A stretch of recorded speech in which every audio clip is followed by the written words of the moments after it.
You ask Tiger to solve. This deals with linear equations with one unknown. The final result is q equals 2. Let's solve it step by step. Group all constants on the right side of the equation. Add 1 to both sides. Simplify the arithmetic.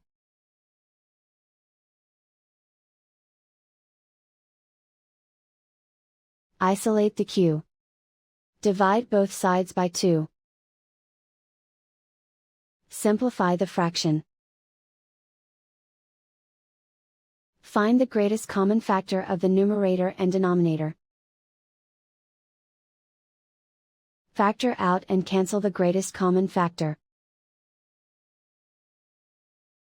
And so the final result is q equals 2.